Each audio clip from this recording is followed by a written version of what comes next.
Krościce, podobnie jak i inne wioski, rozwijały się przez wieki i ten proces trwał do dzisiaj. W tym filmie chcemy się przyjrzeć, jak rozrastała się nasza wieś i które dzielnice są najstarsze.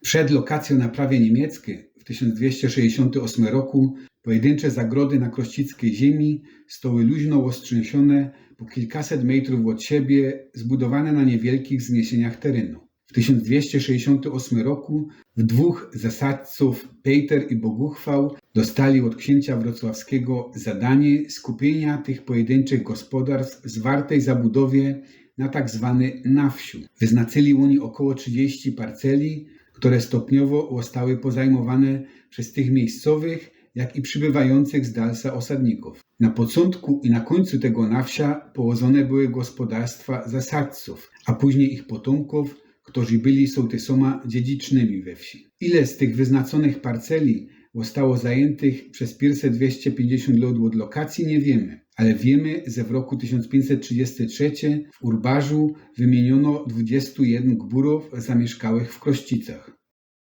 Według Urbarza z 1566 roku, 33 lata później, w Krościcach mieliśmy 33 gburów i 5 zagrodników. W pierwszej kolejności pozajmowano do tej pory wolne parcele na wsiu, a potem zaczęto dobudowywać zagrody w stronę Siołkowic. W drugą stronę nie szło, bo tam było stare koryto Odry. W drugiej połowie XVI wieku pojawiła się w Krościcach też pierwsza kaplica. Pierwszy młyn w Krościcach stał na starej korycie Odry. Urbarz z 1588 roku co prawda zaginął, ale historyk Friedrich Stompe zachował dla nas informację, że w porównaniu do roku 1566 przybyły jeszcze 2 gospodarstwa. W ten sposób z końca XVI wieku zapełniła się dzielnica Gbursko między kościoły a młyny na Starej Łodrze. W dokumencie, który znajdę w archiwum w Pradze, stoi, że w 1688 roku oprócz 34 gburów było w Krościcach jeszcze 33 zagrodników i chałupników. Wieś rozwijała się w kierunku lasu. Widzimy to studiując stare mapy.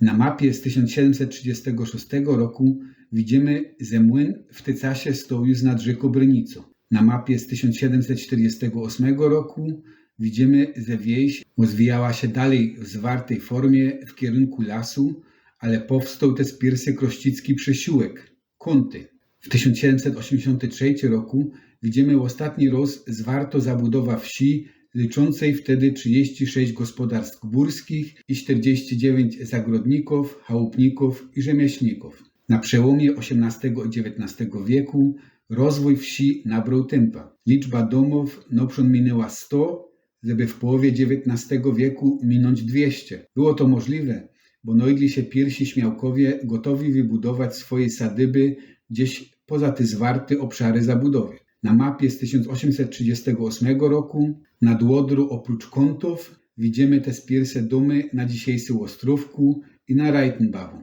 Tu na mapie jest nazywane jako Chroszczyce Hojza, czyli krościckie domy. Na granicy z Dobrznie pojawiły się wiatrołki.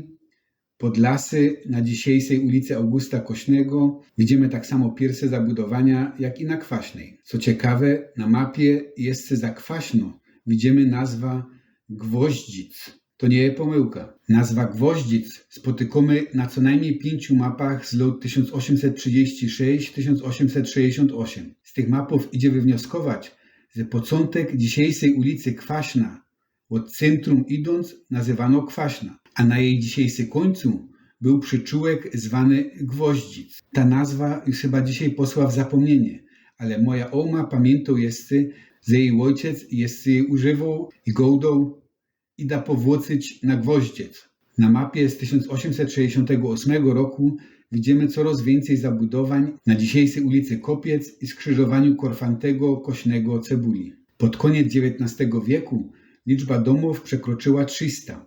Na mapie z 1893 roku widzimy pierwsze domy na Dąbrowie, na dzisiejszej ulicy Bolesława Kośnego, coraz więcej domów na Reitenbachu, Kątach i Ostrówku. Pojawiły się pierwsze domy wzdłuż dzisiejszej ulicy 1 Maja, a przede wszystkim wieś zaczynał się zrostać w jedna całość. Do tej pory pojedyncze zgrupowania zabudowań między lasy a gburoma pomału zaczynają się łączyć w jedna całość i Krościce coraz bardziej zaczynają wyglądać tak, jak jest mamy teraz. Na mapie tej nie widzimy już nazwy Gwoździc, ale za to mamy takie nazwy jak Wygon, Łuk czy Dziołek, ale to już jest temat na inny film.